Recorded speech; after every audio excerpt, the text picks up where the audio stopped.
নমস্কার বন্ধুরা, তোমরা সবাই কেমন আছো? আমি ভালো আছি। সবাইকে আমার চ্যানেলে আসার জন্য স্বাগতম। আজ আমরা 2015 সালে অনুষ্ঠিত আপার প্রাইমারি টেটে কিছু প্রশ্ন এসেছিল ভূগোল বিষয়ে। প্রায় 26টি কোশ্চেন কিন্তু প্রাইমারি টেটে এসেছিল, আপার প্রাইমারি টেট। সেই আপার প্রাইমারি টেটে ভূগোল প্রশ্নগুলো আজকে নিয়ে একটু বিস্তারিত আলোচনা করা হোক। বিস্তারিত আলোচনা করার জন্য আমরা সোজাসুজি কম্পিউটারের স্ক্রিনে চলে যাব। তাহলে প্রথমের দিকে যদি আমরা দেখি, প্রথম প্রশ্ন, সবাই দেখো কম্পিউটার স্ক্রিনে দেখতে পাবে তোমাদের মোবাইল স্ক্রিনে। প্রথম প্রশ্ন বলা হয়েছে, কিসের জন্য জলদাপাড়া বিখ্যাত? তোমরা জানো সবাই যে পশ্চিমবঙ্গের কোথায় অবস্থিত জলদাপাড়া? জলপাইগুড়ি জেলা আগে ছিল, কিন্তু এখন বর্তমানে সেটি আলিপুরদুয়ার। অর্থাৎ আমরা যদি দেখি তাহলে 2014 সালের 25শে জুন জলপাইগুড়ি জেলা থেকে আলিপুরদুয়ার কিন্তু জন্ম নেয় 20তম জেলা হিসেবে, তাই তো? ঠিক। আমি যে কি পয়েন্ট গুলো বলছি তোমরা সবাই কিন্তু খাতায় একটু লিখে নেবে। যে আমি কি বললাম, তো জলপাইগুড়ি জেলার থেকে 2014 সালের 25শে জুন 2014 সালের 25শে জুন তারিখটা ইম্পর্টেন্ট, আলিপুরদুয়ার কিন্তু সেটা জন্ম হয়। হ্যাঁ, তো এই আলিপুরদুয়ারে জলদাপাড়া আছে, জলদাপাড়া অভয়ারণ্য রয়েছে। সেই জলদাপাড়া অভয়ারণ্যের যদি আমরা দেখি তাহলে এই অপশন গুলো দেখো। অপশন এ তে হচ্ছে একশৃঙ্গ গন্ডার, অপশন বি তে হচ্ছে বাঘ, অপশন সি তে হচ্ছে সিংহ, অপশন ডি তে হচ্ছে হাতি। তাহলে কিসের জন্য জলদাপাড়া বিখ্যাত? তাহলে আমরা সবাই জানি যে এটা হচ্ছে একশৃঙ্গ গন্ডারের জন্য বিখ্যাত। তারপরের প্রশ্ন দেখো, বায়ু দূষণের কারণ কি? আচ্ছা, এই খুব সহজ প্রশ্ন, এটা 2015 সালের আপারে এসেছিল প্রশ্নটা, খুব সহজ। তো হচ্ছে বায়ু দূষণের কারণ কি? প্রথম অপশনে দেখো আছে ধোঁয়া, তারপর দ্বিতীয় অপশনে আছে দেখো বাসন মাজা, তৃতীয় অপশনে স্নান করা, এবং চতুর্থ অপশনে সারের প্রয়োগ। দেখো তোমরা কিন্তু সবাই জানো, এত সহজ কোশ্চেন কিন্তু সবাই পারবে, যে বায়ু দূষণের কারণ কিন্তু সবসময় ধোঁয়াই, তাই তো? তাহলে বায়ু দূষণের কারণ ধোঁয়া। পরবর্তী কোশ্চেন দেখো, যে 3 নম্বর প্রশ্নটা কি বলে আছে, যে কি বলছে, হ্যাঁ, লবণাম্ব উদ্ভিদ পাওয়া যায়। আচ্ছা, লবণাম্ব উদ্ভিদ মানে লবণাক্ত মাটিতে যেসব উদ্ভিদ জন্মায় তাদেরকে লবণাম্ব উদ্ভিদ বলা হয়। আমি প্রশ্নের উত্তরটা বলেই দিলাম, তাও তোমরা সবাই করার চেষ্টা করো একটু। দেখো ওখানে অপশন গুলো আছে। প্রথমে লবণাম্ব উদ্ভিদ পাওয়া যায় কোথা থেকে, কোন মাটি থেকে পাওয়া যায়? অপশন এ তে আছে লবণাক্ত মাটি থেকে, অপশন বি তে কৃষ্ণ মৃত্তিকায়, অপশন সি তে পলি মাটিতে, অপশন ডি তে কোনোটি নেই। তাহলে লবণাম্ব উদ্ভিদ সবসময় কিন্তু পাওয়া যাবে, কি বললাম শুরুতেই বললাম, হ্যাঁ, লবণাক্ত মাটিতে, তাই তো? লবণাক্ত মাটিতে। আচ্ছা, কৃষ্ণ মৃত্তিকায় কি সব থেকে ভালো চাষ হয় তোমরা কি জানো কেউ? একটু কমেন্ট বক্সে করার চেষ্টা করবে, হ্যাঁ, যারা জানো। আর যদি না জানো আমি বলে দিচ্ছি, কৃষ্ণ মৃত্তিকায় সব থেকে ভালো চাষ হয় হচ্ছে তুলা চাষ। আর এখানে পলি মাটি বা ফল মাটি আমরা সবাই জানি যে কিসের জন্য, কি চাষের জন্য বিখ্যাত? ধান চাষ। সব থেকে বেশি ধান চাষ হয় কিন্তু এই পলি মাটিতে। দেখো তারপরে প্রশ্ন, আমরা কিন্তু দেরি করব না, সময় নষ্ট করব না, তার জন্যই কিন্তু আমরা খুব তাড়াতাড়ি প্রশ্নগুলোর কি পয়েন্ট গুলো তোমাদের সাথে আলোচনা করছি এবং তার সাথে সাথে বেরিয়ে যাচ্ছি। তাহলে অপশন দেখো, 3 নম্বর প্রশ্ন আমাদের গেল। এবার 4 নম্বর প্রশ্নটা দেখো। 4 নম্বর প্রশ্নে বলা হয়েছে যে 600 মিটার উচ্চতা বিশিষ্ট, মানে 600 মিটার উচ্চ ভূমিরূপ কি বলা হয়? অপশন এ তে দেখো আছে মালভূমি, অপশন বি তে সমভূমি, অপশন সি তে পাহাড়, অপশন ডি তে হচ্ছে কি পর্বত। তাহলে উত্তর করার চেষ্টা করো, কি সমভূমি হবে, না পাহাড় হবে, না পর্বত হবে, না মালভূমি হবে? কি হবে, কি হবে গো? হ্যাঁ, মালভূমি হবে। তাহলে হবে মালভূমি। তারপরে প্রশ্ন দেখো 5 নম্বর। 5 নম্বর প্রশ্নতে কি বলা হয়েছে যে ভূমিকম্প প্রবণ অঞ্চল। আচ্ছা, ভূমিকম্প কিভাবে হয়? প্লেট টেকটনিক এর কারণে ভূমিকম্প হতে পারে, তাই তো? এই ভূমিকম্প প্রবণ অঞ্চলগুলির মধ্যে অঞ্চলগুলি কোনটা? অপশন এ তে রয়েছে দেখো জাপান, অপশন বি তে অস্ট্রেলিয়া, অপশন সি তে দক্ষিণ আফ্রিকা, অপশন ডি তে জার্মানি। তাহলে ভূমিকম্প প্রবণ অঞ্চল কোনটা বলো?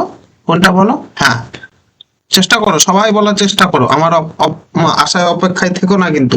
তোমরা সবাই নিজে নিজে যদি পজ করে করার চেষ্টা করবে এই উত্তরগুলো, তারপরে আমার সাথে মিলিয়ে দেবে, ঠিক আছে? হ্যাঁ, তাহলে দেখো সবাই যে ভূমিকম্প প্রবণ অঞ্চল হচ্ছে কি হবে? জাপান। জাপানে প্রচুর কিন্তু ভূমিকম্প হয়। তারপরে দেখো 6 নম্বর, পৃথিবীর পরিক্রমণ গতির ফল। কি বললাম? পৃথিবীর পরিক্রমণ গতির ফল। পরিক্রমণ গতি মানে কি? পরিক্রমণ গতি মানে পৃথিবী যখন সূর্যের চারিপাশে একবার ঘুরে আসে। তাই সূর্যের চারিপাশে একবার ঘুরে আসতে কত সময় লাগে কেউ জানো? হ্যাঁ, তাহলে সূর্যের চারিপাশে কিন্তু পৃথিবীর ঘুরতে সময় লাগে 365 দিন 5 ঘন্টা 48 মিনিট। এইটুকু মনে রাখলেই হবে। হ্যাঁ, কিংবা তোমরা এইটুকু মনে রাখতে পারো যে 365 দিন প্রায় 6 ঘন্টা। হ্যাঁ, তাহলে পৃথিবীর সূর্যের চারিপাশে কিন্তু ঘুরতে সময় লাগবে। তাহলে পরিক্রমণ গতির ফল, এবার পৃথিবীর পরিক্রমণ গতির ফল এগুলো মিলিয়ে দেখো।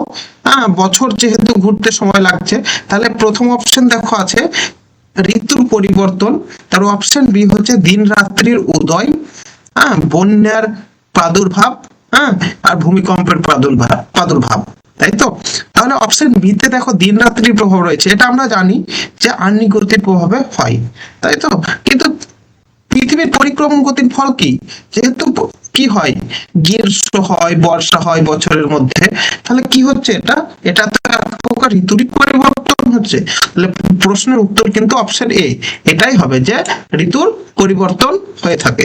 তারপরে প্রশ্ন দেখো 7 নম্বর প্রশ্ন, যে প্রথম মানুষের আবির্ভাব হয় কোন মহাদেশে? হ্যাঁ, প্রথম মানুষের আবির্ভাব, তাহলে প্রথম মানুষের আবির্ভাব হয় কোন মহাদেশে বলো? দেখো প্রথম অপশনে কি আছে? আফ্রিকা, এশিয়া, অপশন, তারপর উত্তর আমেরিকা, তারপর হচ্ছে কোনোটি নয়। তাহলে প্রথম মানুষের আবির্ভাব হয়েছিল, এই প্রশ্নের উত্তরটা আমরা জানবই, তার আগে একটা উত্তর আমরা এখানে জেনে নেবো, একটা প্রশ্ন ছোট্ট করে, যে এশিয়া মহাদেশ সম্পর্কে। এশিয়া মহাদেশ প্রশ্ন আসতেই পারে যে সব থেকে আমাদের পৃথিবীর মধ্যে বড় মহাদেশ এবং বেশি জনসংখ্যা কিন্তু রয়েছে এশিয়া মহাদেশে। তাহলে তোমরা সবাই বুঝতে পারছো আমি কি বলছি, যে সব থেকে বেশি মানুষ এবং সব থেকে বেশি জায়গা, এই দুটোই কিন্তু এশিয়া মহাদেশের দখলে। কিন্তু এই প্রশ্নের উত্তরটা তো এটা হবে না যে পৃথিবী প্রথম মানুষের আবির্ভাব হয় কোন মহাদেশে। হ্যাঁ, তাহলে এটা আবির্ভাব হয় আফ্রিকা মহাদেশে। কিন্তু আফ্রিকা মহাদেশে যে মানুষের প্রথম আবির্ভাব হয়েছিল। তারপরে 8 নম্বর প্রশ্ন দেখো, 8 নম্বর প্রশ্ন, যে কর্কটক্রান্তি রেখা যে অঞ্চল দিয়ে গেছে, আমাদের পশ্চিমবঙ্গের উপর দিয়ে কর্কটক্রান্তি রেখা গেছে। হ্যাঁ, তোমরা জানো কর্কটক্রান্তি রেখা কোন পশ্চিমবঙ্গের কোন জেলার উপর দিয়ে গেছে? আমরা জেলার ক্ষেত্রে যখন বলতাম তাহলে কিন্তু অবশ্যই বলতাম যে নদিয়া হতে পারে, কিন্তু এখানে যেহেতু নদিয়া অপশন নেই, কিন্তু নদিয়ার একটা শহর অবস্থিত কৃষ্ণনগর। তাহলে এই প্রশ্নের উত্তর যে কর্কটক্রান্তি রেখা যে অঞ্চল দিয়ে গেছে সেটি হচ্ছে কৃষ্ণনগর। হ্যাঁ, কৃষ্ণনগর। তাহলে কর্কটক্রান্তি রেখা যে অঞ্চল দিয়ে গেছে সেটা হচ্ছে কৃষ্ণনগর। তারপরে 9 নম্বর কোশ্চেন দেখো, 9 নম্বর কোশ্চেনে বলা হয়েছে হিমালয় যে শ্রেণীর পর্বতমালা। হিমালয় যে শ্রেণীর পর্বতমালা। আচ্ছা বেশ, তাই এই প্রশ্নের উত্তর আগে করার আগে আমরা একটা তোমাদেরকে কাছে আমি প্রশ্ন করছি যে পাহাড় কত প্রকার তোমরা কি কেউ জানো? আমি বলছি পাহাড় হচ্ছে 3 প্রকার। কি কি পাহাড়?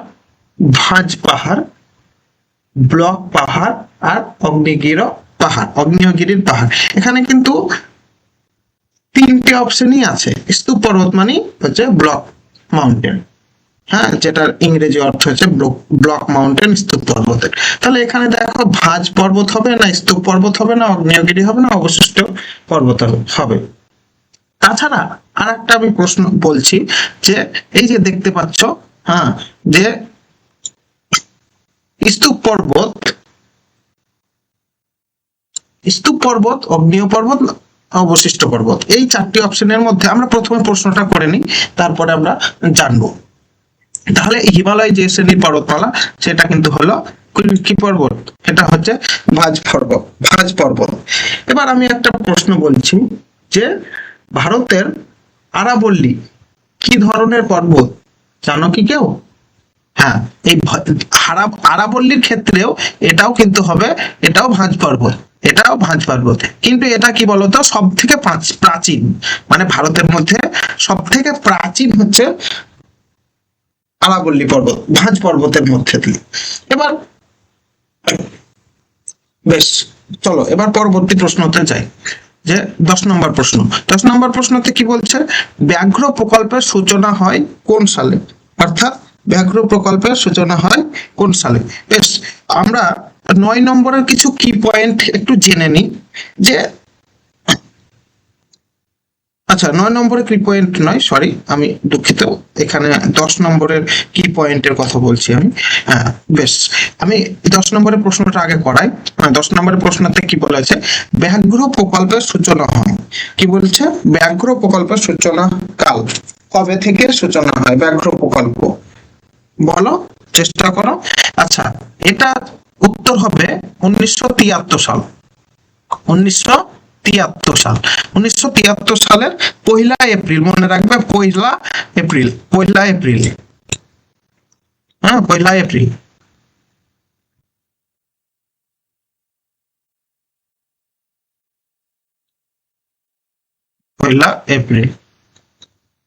মনে রাখবে, এটা ইম্পর্টেন্ট খুব।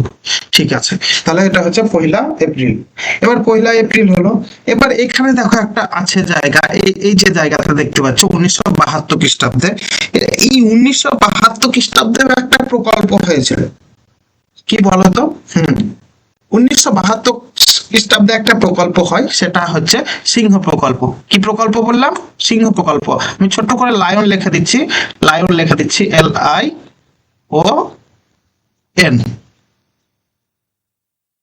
হ্যাঁ, লায়ন প্রকল্প আমি লিখে দিলাম।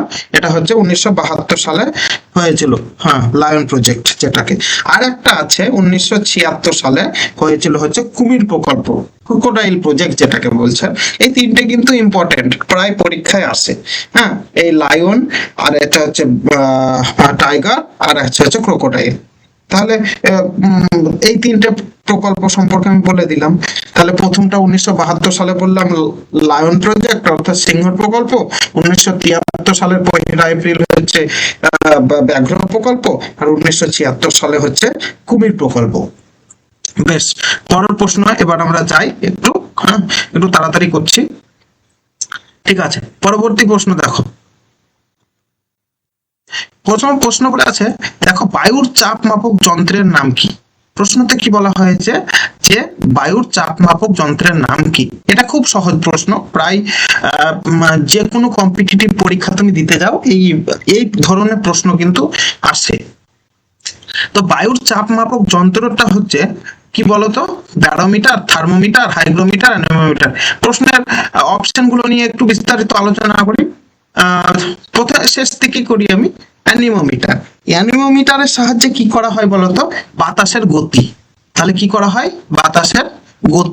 বাতাসের গতি কিন্তু অ্যানিমোমিটারের সাহায্যে মাপা হয়। আর হাইগ্রোমিটার আছে এখানে, এই অপশনটা দেখো, এই অপশনটা কি বলা হয়েছে?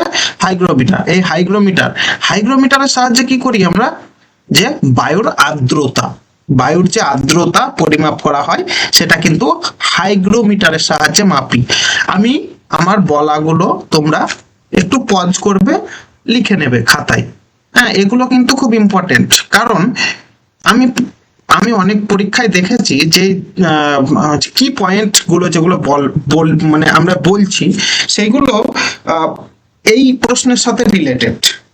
হ্যাঁ, আর এই প্রশ্নের সাথে রিলেটেড কিন্তু অনেক পরীক্ষা একই প্রশ্ন থাকে। এসএসসি এর প্রায় পরীক্ষায় কিন্তু একই রকমের অনেকটা প্রশ্ন হয়ে থাকে।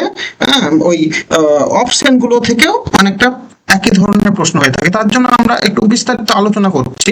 হ্যাঁ, তারপরে হাইগ্রোমিটার সম্পর্কে বললাম। এবার থার্মোমিটার। থার্মোমিটারের সাহায্যে আমরা কি করি? তাপমাত্রা। হ্যাঁ, তাপমাত্রা পরিমাপ করা হয় থার্মোমিটার। তাহলে আমরা তো তিনটে অপশন জেনেই নিলাম।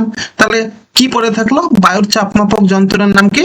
হ্যাঁ, এটা হচ্ছে ব্যারোমিটার। তাহলে বায়ুর চাপ মাপক যন্ত্রের নাম ব্যারোমিটার। ঠিক আছে, বায়ুর চাপ মাপক যন্ত্রের নাম ব্যারোমিটার। বাহ। এবার পরবর্তী প্রশ্ন দেখো, যে 12 নম্বর প্রশ্ন কি বলা হয়েছে? যে নিরক্ষীয় অঞ্চলে বৃষ্টিপাত হলো কি? নিরক্ষীয় অঞ্চলে কি বৃষ্টি হয়, তাই তো? নিরক্ষীয় অঞ্চলে কি বৃষ্টি হয়? মিনিট দাঁড়াও, একটু পেনটা ঠিক করে নিই। ঠিক আছে, হ্যাঁ ঠিক আছে। এবার হ্যাঁ ঠিক আছে, বেশ। দেখো, এবার দেখো নিরক্ষীয় অঞ্চলে বৃষ্টি হলো কি বৃষ্টি হয়? অপশন এ হচ্ছে শৈলক্ষেপ বৃষ্টিপাত, অপশন বি হচ্ছে ঘূর্ণপাত, পরিচলন বৃষ্টিপাত, না গুড়ি গুড়ি বৃষ্টিপাত। তাহলে নিরক্ষীয় অঞ্চল মানে কি? সেখানে প্রচুর পরিমাণে বৃষ্টি হয়। আর প্রচুর পরিমাণে বৃষ্টি হয়, তাহলে এই অপশন চারটের মধ্যে কোনটা হবে? হ্যাঁ, তাহলে ওই অপশন চারটের মধ্যে সি নাম্বার যেটা অপশন আছে, পরিচলন বৃষ্টিপাত, এটাই কিন্তু নিরক্ষীয় অঞ্চলে হয়ে থাকে। এটাই কিন্তু নিরক্ষীয় অঞ্চলে হয়ে থাকে। তারপরের প্রশ্ন 13 নম্বর প্রশ্ন হবে। হ্যাঁ, দেখো আমি স্লাইডে দুটো করে প্রশ্ন রেখেছি। আমি স্লাইডে একটা করে প্রশ্ন রাখতেই পারতাম। হ্যাঁ, কিন্তু যখন আমি পিডিএফটা তোমাদেরকে দেব তখন তোমাদেরও পড়তে সুবিধা হবে। কেউ যদি প্রিন্ট আউট বার করো তাহলে তার যে কস্ট সেটাও কম লাগবে তার জন্য। আর তোমরা যদি বলো তাহলে পরবর্তীকাল থেকে আমি স্লাইডে একটা করে প্রশ্ন রাখবো। তোমরা যদি কমেন্টে সেগুলো বলে দাও। বেশ, বেশি কথা নয়, আমরা পড়াশোনায় আসি একটু। হ্যাঁ, পড়াশোনা আসার এই যে, আচ্ছা দেখো এই প্রশ্ন 13 নম্বর প্রশ্ন। 13 নম্বর প্রশ্নতে কি বলা হয়েছে? 13 নম্বর প্রশ্ন, পৃথিবীর কি? পৃথিবীর দীর্ঘতম নদী, পৃথিবীর দীর্ঘতম নদী, নদ বা নদী কোনটা হবে? পৃথিবীর দীর্ঘতম নদী বলো। অপশন এ তে দেখো আছে মিসিসিপি, অপশন বি তে হচ্ছে নীল, অপশন সি তে গঙ্গা, অপশন ডি তে ব্রহ্মপুত্র। আচ্ছা বলো তো, পৃথিবীর দীর্ঘতম বাদ দাও, এখন বলো ভারতের দীর্ঘতম নদী কোনটি? বলো ভারতের দীর্ঘতম নদী। হ্যাঁ, ভারতের দীর্ঘতম যদি নদী বলতো তাহলে এই যে এই প্রশ্নের উত্তর হতো অপশন সি, গঙ্গা। এই প্রশ্নের উত্তর হতো অপশন সি, গঙ্গা। কিন্তু এখানে কি বলে দিয়েছে? যে পৃথিবীর দীর্ঘতম নদী। আচ্ছা, পৃথিবীর দীর্ঘতম আর বৃহত্তম আছে। আচ্ছা, দীর্ঘতম বলতে আমরা উত্তরে যাই। এবার পৃথিবীর দীর্ঘতম নদী বলতে এখানে নীল নদ বা নদীকে করতে পারো, আর করতে পারো নয়, এটাই উত্তর। আর যদি বলতো বৃহত্তম তাহলে কি হতো? অ্যামাজন। হ্যাঁ, আমাজন হচ্ছে বৃহত্তম। আমাজন হচ্ছে বৃহত্তম।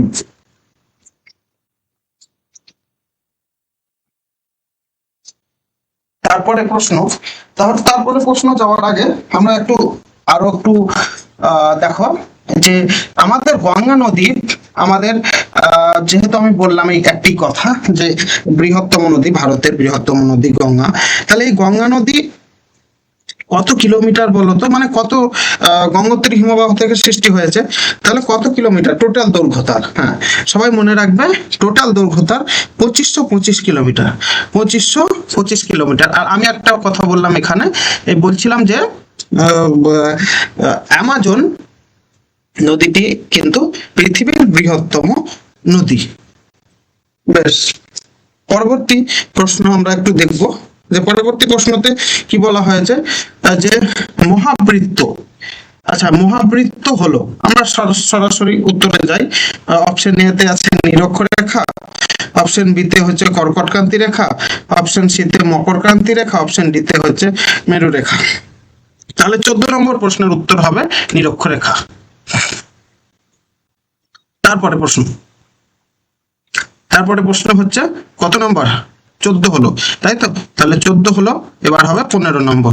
তাহলে 15 নম্বরের কোশ্চেনে দেখো, দাদরা ও নগর হাভেলি, দাদরা ও নগর হাভেলি, দাদরা ও নগর হাভেলি জানার আগে এটা রাজ্য না কেন্দ্রশাসিত অঞ্চল না জেলা, এই প্রশ্ন জানার আগে আমরা একটা প্রশ্নতে চলে যাই। সেটা হচ্ছে বর্তমানে ভারতের কতটি রাজ্য? বলো তোমরা, বর্তমানে ভারতের কতটি রাজ্য? তাহলে বর্তমানে যদি ভারতের রাজ্য জিজ্ঞেস করে তাহলে হবে কত? হবে 28 হবে। ঠিক আছে, তাহলে বর্তমানে ভারতের রাজ্য হচ্ছে 28। আর যদি বলে কেন্দ্রশাসিত অঞ্চল বা ইউনিয়ন টেরিটরি, ইউটি যদি বলে তাহলে কত হবে? ইউটি যদি বলে তাহলে হবে 8। হ্যাঁ, ইউটি যদি বলে তাহলে হবে 8, আর যদি বলে রাজ্য কতগুলি তাহলে হবে 28টি বর্তমান। তাহলে এখানে দেখো দাদরা ও নগর হাভেলি কি, এটা হচ্ছে কেন্দ্রশাসিত অঞ্চল না রাজ্য না জেলা না কোনোটাই নাই? তাহলে এই দাদরা নগর হাভেলি কিন্তু মনে রাখবে এটা হচ্ছে একটা কেন্দ্রশাসিত অঞ্চল। তারপরে 16 নম্বর প্রশ্ন দেখো, কোনটি দক্ষিণ ভারতের নদী? এই 4টে অপশন আছে, কোনটি দক্ষিণ ভারতের নদী? একটা হচ্ছে ব্রহ্মপুত্র, গঙ্গা, যমুনা আর কৃষ্ণা। আচ্ছা, এখানে গঙ্গা আর যমুনা আছে। গঙ্গার কিন্তু প্রধান উপনদী যদি বলা হয়, প্রশ্নতে আসে গঙ্গার প্রধান উপনদী, তাহলে কিন্তু এই যমুনা হবে। এই গঙ্গার যদি প্রধান উপনদী বলে তাহলে কিন্তু এই যমুনা হবে। আর তাহলে গঙ্গা যমুনা তাহলে তো হবেই না, কারণ এটা উপনদী বলতে মানে একই জায়গায় থাকবে, তাহলে তো দক্ষিণে থাকছেই না। তাহলে হচ্ছে ব্রহ্মপুত্র আর কৃষ্ণা। কিন্তু আমরা দেখেছি ব্রহ্মপুত্র কিন্তু আসামের উপর দিয়ে এসছে, তাই তো? বাংলাদেশে প্রবেশ করেছে। কিন্তু কৃষ্ণা নদী কি হয়? কৃষ্ণা নদী কোথা থেকে উৎপন্ন হয়েছে বলতো? মহাবালেশ্বর। তাহলে মহাবালেশ্বর থেকে কৃষ্ণা নদী উৎপত্তি হয়েছে। এই কৃষ্ণা নদী কিন্তু এটা হচ্ছে দক্ষিণ ভারতের নদী। তাহলে এটার উত্তর অপশন ডি, অপশন ডি। তারপরে পরবর্তী প্রশ্ন দেখো, যে 17 নম্বর প্রশ্ন, রয়্যাল বেঙ্গল টাইগার আছে। ওই কি আছে?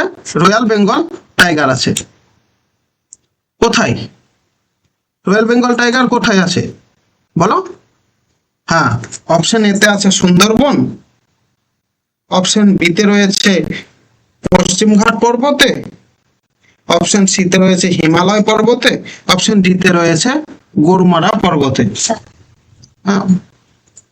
তাহলে এই 4টে অপশনের মধ্যে দেখো, তোমরা চেষ্টা করো যে কোনটা হবে উত্তর।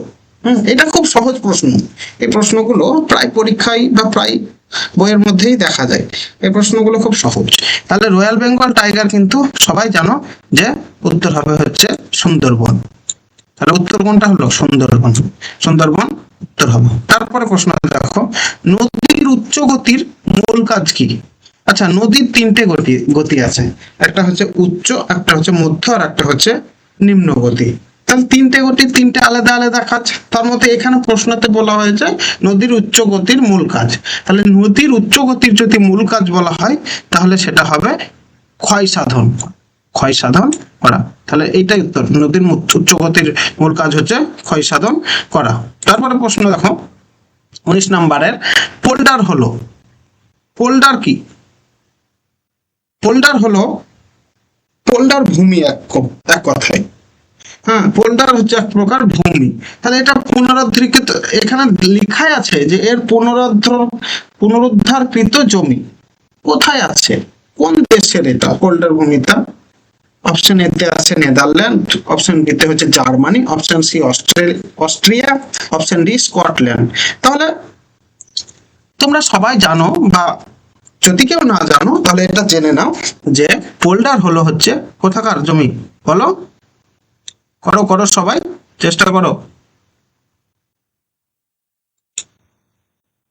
পোল্ডার হচ্ছে নেদারল্যান্ড। এটা হচ্ছে নেদারল্যান্ড। এই নেদারল্যান্ডের পূর্ব নাম কিন্তু ছিল হল্যান্ড। কি নাম ছিল? হল্যান্ড।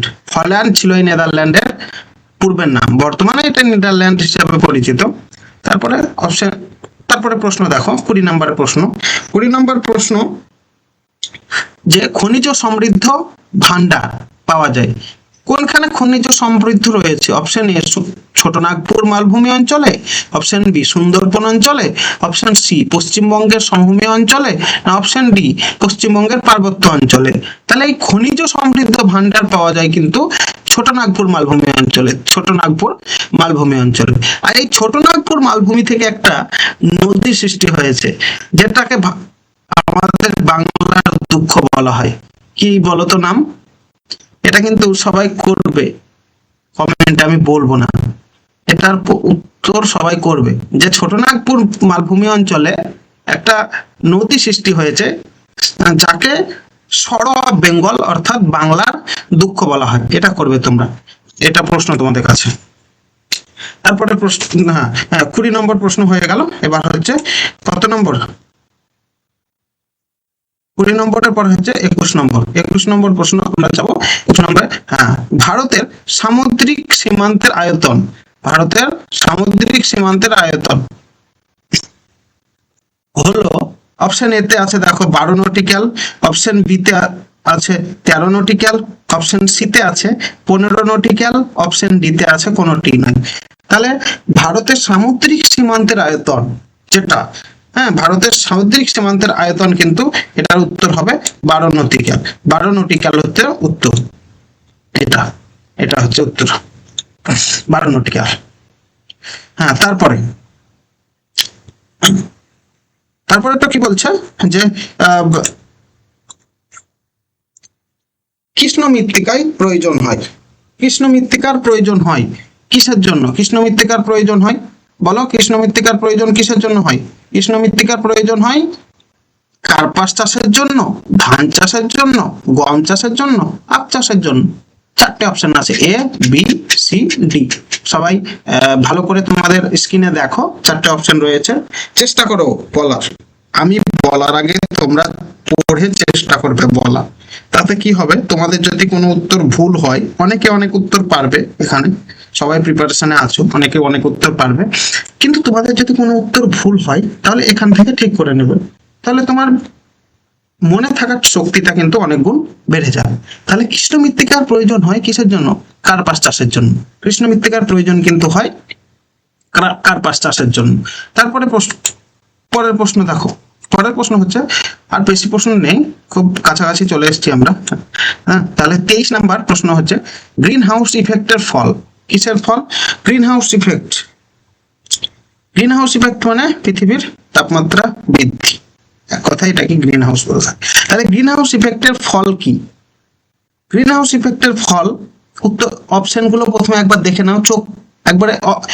এমসিকিউ কোশ্চেনের ক্ষেত্রে একটাই জিনিস, প্রশ্নপত্র পড়া মাত্রই তোমরা কিন্তু অপশনের দিকে যাও, একটুও দেরি করবে না, কারণ অপশনে যেরকমটা চেয়েছে আমাদেরকে সেরকমটাও দিতে হবে। ডেসক্রিপটিভের ব্যাপার হলে আলাদা হতো, কিন্তু এমসিকিউ এর ক্ষেত্রে আমি একটা জিনিস লক্ষ্য করেছি যে অনেকটা অপশন ভিত্তিক হয় আর কি।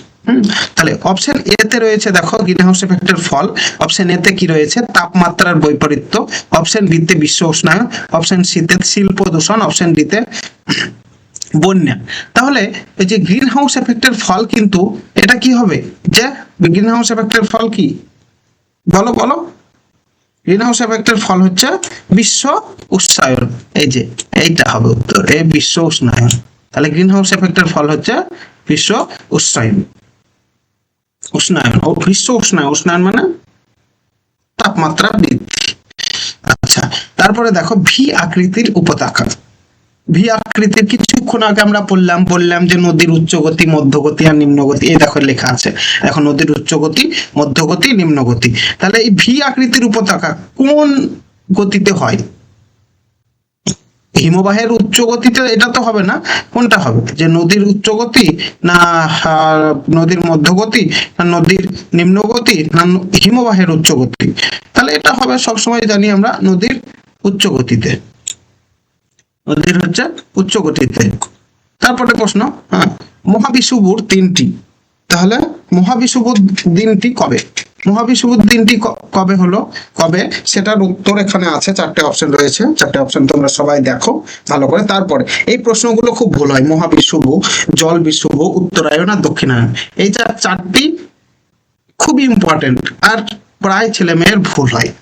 তাহলে এই খুব একটু মন দিয়ে শুনবে যে মহাবিষুব দিনটি কিন্তু কোথায় হয়, মহাবিষুব দিনটি কবে হয়, 21শে মার্চ, 22শে ডিসেম্বর, 21শে জুন না 23শে সেপ্টেম্বর। তাহলে এই মহাবিষুব দিনটি কিন্তু সব থেকে ভালো করে মনে রাখো, এটা হচ্ছে 21শে মার্চ। এবার হয়তো মহাবিষুব দিয়েছে, পরের প্রশ্ন বা পরের পরীক্ষায় তুমি সেটা দেখতে পাচ্ছ জল বিষুব দিয়েছে। তাহলে জল বিষুব যদি দেয়, তাহলে জল বিষুব কবে হয়, জল বিষুব হয় 23 তারিখ, হ্যাঁ 23 তারিখ। তাহলে 23 তারিখ হচ্ছে 23 সেপ্টেম্বর, 23শে সেপ্টেম্বর হচ্ছে জল বিষুব হয়। আর হয় উত্তরায়ণ আর দক্ষিণায়ন, এই দুটো মনে রাখতে হবে। তাহলে 21শে মার্চ গেল মহাবিষুব, 23শে সেপ্টেম্বর হচ্ছে জল বিষুব। আর উত্তরায়ণ আর দক্ষিণায়ন, উত্তরায়ণ হয় 21শে জুন, তাহলে মহাবিষুব হয় 21শে মার্চ আর উত্তরায়ণ হয় 21শে জুন, আর দক্ষিণায়ন হয় 22শে ডিসেম্বর। আবার বলছি, এই প্রশ্নটা তোমরা উত্তর দেখো যে মহাবিষুব দিনটি হয় 21শে মার্চ, এটা তো আমরা রেখেই দিলাম। আর মহাবিষুবর ক্ষেত্রে তোমরা একটাই জিনিস চলে আসবে যে মহাবিষুবর একটা বিপরীত শব্দ বলতে গেলে জল বিষুব। জল বিষুব কবে হয় না, তো 23শে সেপ্টেম্বর, জল বিষুব হয় 23শে সেপ্টেম্বর। হলো মহাবিষুব আর জল বিষুব। তারপরে আমরা যাবো উত্তরায়ণ আর দক্ষিণায়ন। উত্তরায়ণ হয় 21শে জুন, আর দক্ষিণায়ন হয় 22শে ডিসেম্বর। আমি কিন্তু বারে বারে বলছি তোমাদেরকে, এই প্রশ্নগুলোর যেগুলো আমি বলছি মুখে, এই প্রশ্নের বাইরে সেইগুলো একটু খাতায় লিখে নিবা, একটু কষ্ট করে। তোমাদের যেসব আপকামিং এক্সাম রয়েছে সেগুলোর জন্য তোমাদের খুব সুবিধা হবে। হলো, বেশ, আমরা 25 নম্বর প্রশ্নে শেষ করলাম। এবার 26 নম্বর প্রশ্ন যাই। 26 নম্বর প্রশ্ন কি বলা হয়েছে দেখো, 26 নম্বর প্রশ্নে বলা হয়েছে যে পৃথিবীর সবচেয়ে বেশি বৃষ্টিপাতযুক্ত অঞ্চল, পৃথিবীর সব থেকে 1200 সেন্টিমিটারেরও বেশি বৃষ্টিপাত হয়, পৃথিবীর সব থেকে বৃষ্টিপাতযুক্ত অঞ্চল, এটা হচ্ছে বাংলাদেশ না চেরাপুঞ্জি না শিলং না কি বললাম মৌসিনরাম। তাহলে পড়ো একবার তোমরা সবাই যে কি বললাম, যে পৃথিবীর সব থেকে কোথায় বেশি বৃষ্টিপাত হয়, পৃথিবীর সব থেকে কোথায় বেশি বৃষ্টিপাত হয়, বলো কোথায়, বাংলাদেশে হয় না চেরাপুঞ্জিতে হয় না শিলং এ হয়, বলো।